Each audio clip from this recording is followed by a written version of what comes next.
Guess who got a microphone? Yeah, the audio in my last video was so bad I just could not um justify. I just could not. Yeah. So hopefully I am using it right because I left the instructions at my apartment and I am back home for the holidays. Video is everything I have sewn that still exists. And the reason why I say that is because I have been sewing since 5th grade and my body has gone through some changes since then. So not everything that I've made still fits me, and then also doesn't necessarily keep up with my current, standards of craftsmanship. So it's currently in parts in a pile in my sewing room waiting to be remade. This video is sponsored. It is sponsored by my mom. This is her dress. I'm borrowing it because I really wanted to wear a black top because if you watch a designer fashion runway show, designer is always wearing just very simple black clothes, and I wanted to emulate that, but I left my only black blouse at my apartment. I have a lot of black t-shirts, but I wanted to wear something a little bit nicer than pajamas. And I'm definitely not wearing pajama bottoms. And then also all of these were photographed in my backyard. So, yeah, which is my mom's second child. So if you want to support me and support my channel, you can buy my sponsorship by leaving compliments for my mom in the comments. These are not in chronological order. They're in kind of originally it was just the way my computer alphabetized them, but then I also mixed them up a little bit to just keep it from being all dresses and then all skirts and then all jackets. So it's just, mixed up to be have a little bit more variety. I'm sorry if my posture is horrendous. I am working on it. This is my dad's old office chair and I'm still kind of adjusting it. Okay, so this is a dress I made for a Halloween costume in high school. It is a recreation of Eleanor of Aquitaine's tomb effigy. I did a really big research project on her for a history class, and she's a really interesting story. Really interesting story. I highly recommend looking her up. But yeah, her tomb effigy was the only depiction of her that still exists, which is very interesting considering she was a queen of 2 countries. Again, crazy life. But yeah, this is made out of, I believe, curtains that I hand painted using a stencil that I made, which took so long. Yeah, I'm pretty happy with it. All of these I made the pattern myself because patterns are expensive. Although I did just find an Etsy shop that sells old Vogue patterns for a couple bucks. So I will probably link that in the description because I got some patterns for for 2 projects that I've kind of been putting off because I've made patterns for it twice and both of them were really bad. So I'm just fine, I will buy one. So I guess if I were to wear this again, I would probably redo the headpiece. And I did make a pin. I love wire sculpture, so I like wire sculpted a pin, the fibula, to go in the center front. But I'm guessing I just couldn't find it when I was filming these. Oh yes, okay. So this one is just a everyday wear skirt. It was originally meant to be a petticoat for an 1890s evening gown, but making the corset for that just went so badly, and I was just leaking money with that, so I just kind of abandoned it. You might notice that there aren't really any historical projects in this, and that's because I always give up on them like 3/4 of the way through. I have like 4 in progress historical projects right now that I'm working on finishing. I am planning on making this video every year of like, what I made this year.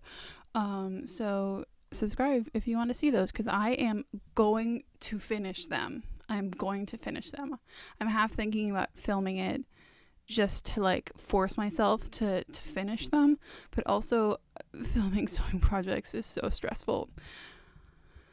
So yeah, this one, it was originally supposed to be 1890s petticoat. So then when I had turned it into a skirt, the waistband went through several versions of trying to figure out a way to gather the skirt that I liked, because originally it was flat or had darts in the front and gathered in the back, but I just didn't really, it made the waistband really bunchy because it was like a drawstring, which, if it was a petticoat, that wouldn't really matter. But since I was wearing this outside on its own, that wouldn't really work long term. And then I had it button up the front just using some old stash buttons. But because it was made to be worn over a bum pad, it had this like high-low hemline, which I tried to like tuck up the skirt, give it more of like a bustle kind of, but I just really hated how that looked.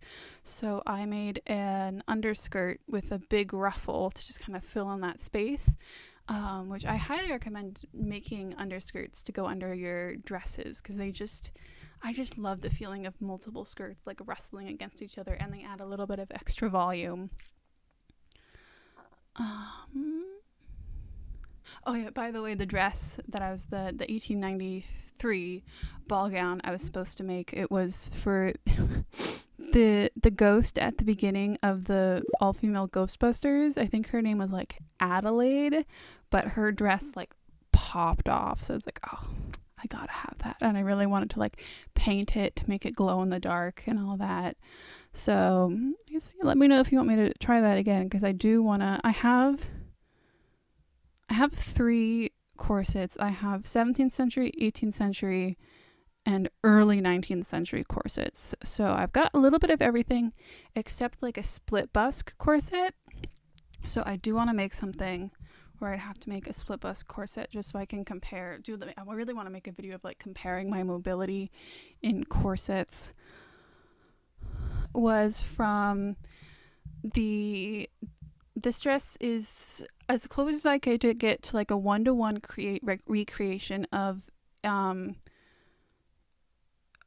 my gosh, I know the 2 girls were Juliet and Calliope, but I can't remember which one was which. I'm just gonna call her Juliet, and I'm gonna hope that's right. I'm pretty sure it's Juliet, but this is a recreation of Juliet's debutante dress from First Kill, which was another Halloween costume.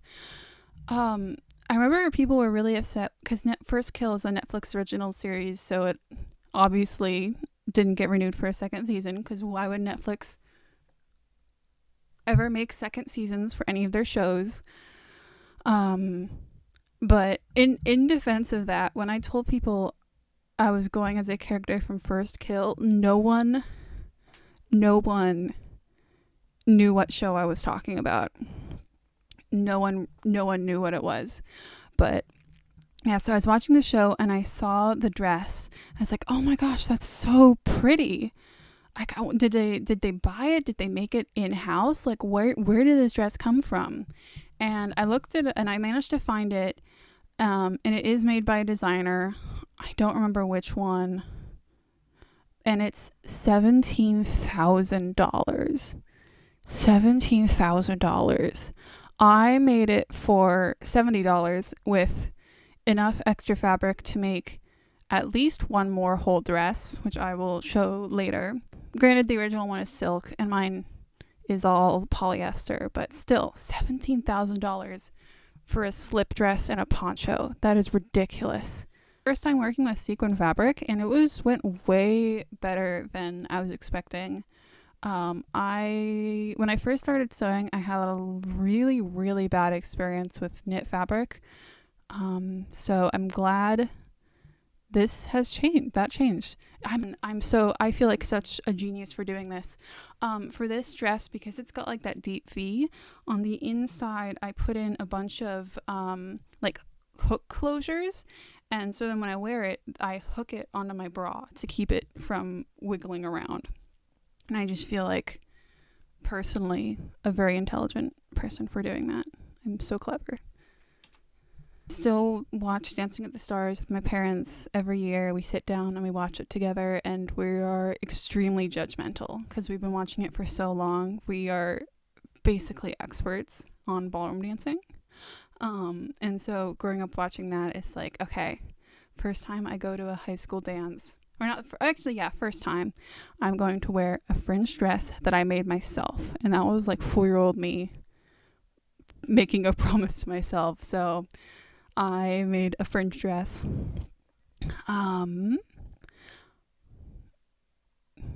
Yeah, I mean, it's again a pretty simple knit stretch dress. I put fringe on the top and the bottom. It took going back, and I shortened it like twice because the first time I made it, it was like knee length, and I wanted it to be more like mid thigh. And then I also added a bunch of ruching just to give it a bit more texture, and then maybe also, maybe make it a little bit more figure, hiding, just because, I'm a very pear-shaped person, so I don't necessarily want things like really clinging to my stomach. So I mean, this one has gone through some TLC post debut. The cape I made from 2 dresses. One I had gotten from, I think, Facebook Buy Nothing, and the other one I had made for a group Halloween costume. Me and my friends all went as the 4 horsemen from Good Omens, and I was Famine. So I had made myself like this 1950s fit and flare black satin dress, which of course stopped fitting me, so I cut it up and turned it into a gothic cape. Oh, it's got a bit of like a yoke in the back or across the top, which is made out of like the chest part of the slip dress. Or not, it wasn't really, it was like a very 2000s prom dress, like short, so it had like, triangle top, and then kind of like a short like empire skirt, flowy skirt, with like that embroidered tulle. It has little sequins in it. There was like a sash, and so I turned the sash into like the collar. This was a lot of fun. So this dress I made out of a table runner that was very kindly donated by one of my mom's friends. It was an early pattern project, or dress where I made the pattern myself. I believe I draped it. It's got a lot of, because it's made out of a table runner, it's got like 8 vertical pieces that are all like 6 inches wide, maybe less. And then the neckline was inspired by like those Tudor court gowns, or they've got like the really wide neckline, and then it's concave or convex up, which I just really love that shape. I'd originally planned on wearing this again to like homecoming, which I didn't go to, but I then used it for my senior pictures, which I took in like a swamp. which meant I did go hiking in this dress, and you have to wear a strapless bra. So shout out to the strapless bra my mom gave me. It is a troop. It's like a machine. Like, it is like a work of science.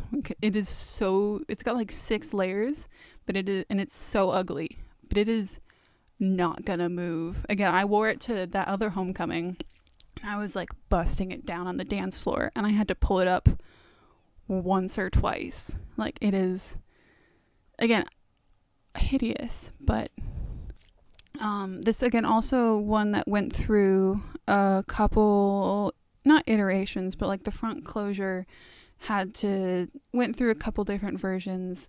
Right now it zips up with a purple zipper, because I didn't want to buy one, and then it's got a flap that goes over that with like these really big chunky gold hooks that's like very steampunk looking. I found it in like the steampunk section of the buttons, that like matches the green gold color perfectly, and I was like, oh, it's perfect.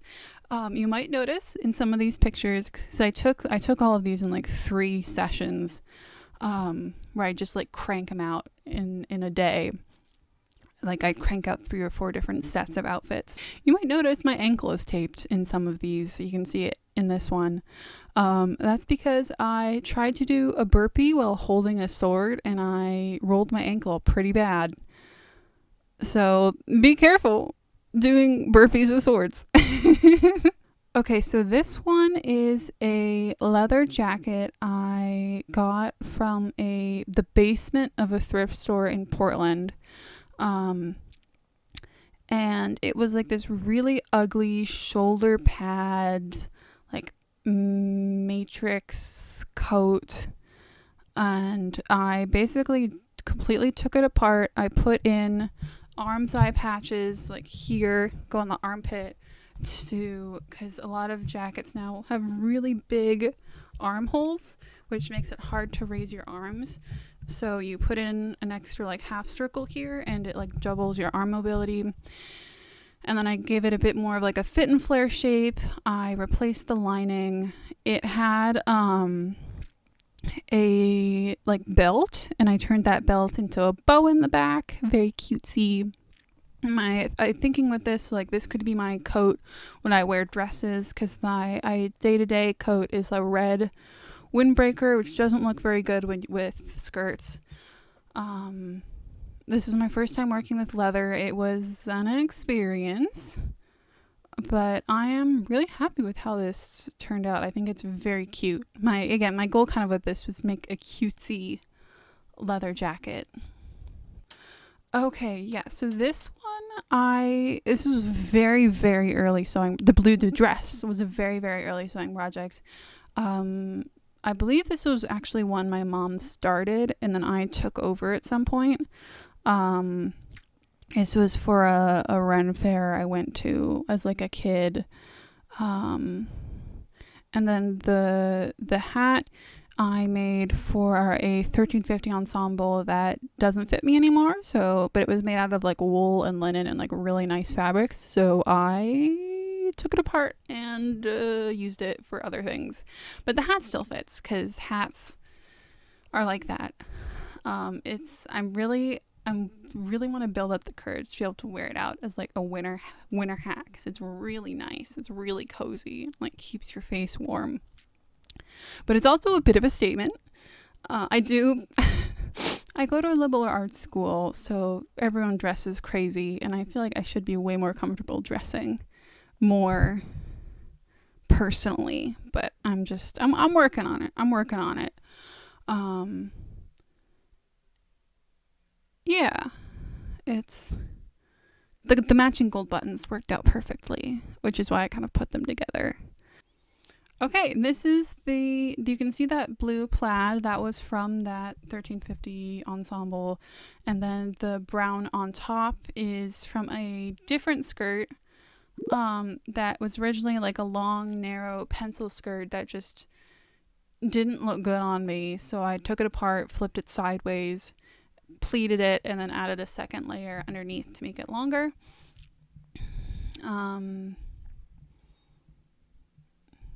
Yeah, this is again something I wear regularly as like a winter skirt. It's nice and warm. It's wool. Again, another kind of like I have to get some of this fabric out of my stash kind of thing. So it's like, okay, what can I think of? You might notice the pleats are going in opposite directions. That was not on purpose. I planned for them to like be it to be very matchy because I like very matchy things. But they ended up going in. I got like halfway through pinning it, and I was like, they're not matching. They're going in opposite directions. But like, you know what? Fashion. Okay, so this is one of my bigger, more complicated projects. This took me a long time to put together. It's got 2 layers of tulle and then curtains underneath.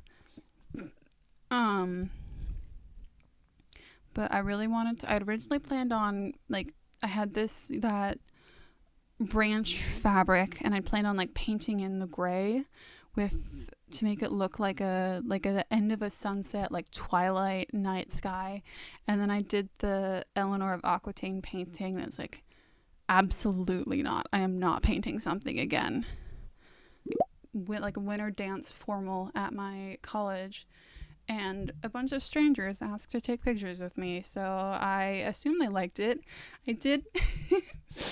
Really funny story with that is I had a shift right before the dance, so I did work an entire shift in full glam hair and makeup, and then like leggings to wear underneath the dress. So that was fun. Like face glitter, blue eyeshadow, curly up. It was great. Lots of sparkly hairpins. The stage manager was like locked out of a room, and I was like, I have so many hairpins. If you need hairpins, I can get you in there if you can't find the keys. It was great. But yeah, I love this dress. I did have to, again, this was an earlier pattern project. This is my first time making a strapless dress. So getting the bust to be tight enough to like, because with a strapless dress, it has to be like vacuum sealed onto your body to stay on. And I just could not get it to have that like tight fit around like the top front, like here. So I did add that tulle in the front just to like hold that front onto my body. And then I made that purple waistband again just to make it a little bit more clean, put together looking. Okay, so this one is actively sitting under my bed at my apartment waiting to be worked on. But it's a linen romper I made. I really wanted that like fakes, like those like pants where it looks like a skirt but it's secretly pants, and I wanted that but shorts. And I did pattern this myself. I really like making like patchwork patterns of like you draw out the pattern and you put a bunch of lines in it and figuring out like which fabrics you want to touch and which fabrics you don't want to touch. I really like that. So that was fun.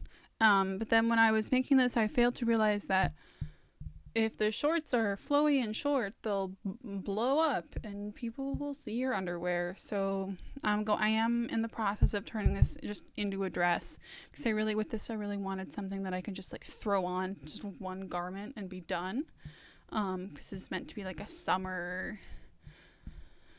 nice summer dress or romper. But I really like this. It has pockets. I'm usually too lazy to put pockets into my clothes because putting in pockets is one of the last steps. And by that point, I'm usually like, I'm done. I want this to be done. And so I just skip it. But I actually put in pockets in this one. They're on the front. But yeah, the place where I bought this fabric from, Amazon, it was fabric.com, which Amazon bought the website and then destroyed it. So it doesn't exist anymore. And so now there isn't, and it was it was the only place where you could find like a variety of linen weights that I know of. So that was kind of frustrating because they had a really good, fabric.com had a really wide selection of things you could find.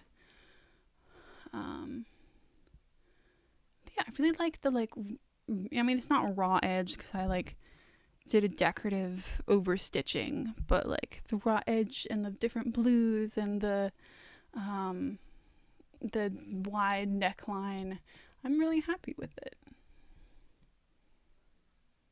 Yeah, I love making patchwork stuff. It's a lot of fun. Okay, so this is another skirt. I've worn this one to Christmas quite a bit. Um okay, so there's this girl. I'm in my church choir, and there is this girl that was in it. She's a couple years older than me. She was in it for a long time, and she was always so rude to me. She thought she was just so much cooler than everyone else. And her mom did a lot of sewing, and so her mom would make her a new nice fancy Christmas dress every year. So I had a one-sided like rivalry competition of every year I have to upstage her as the best dressed person at Christmas. But that family moved away. So guess who is by default the best dressed person at Christmas? Granted, I am the choir, so I'm wearing my cupcake robes majority of the service, but the people in the choir know.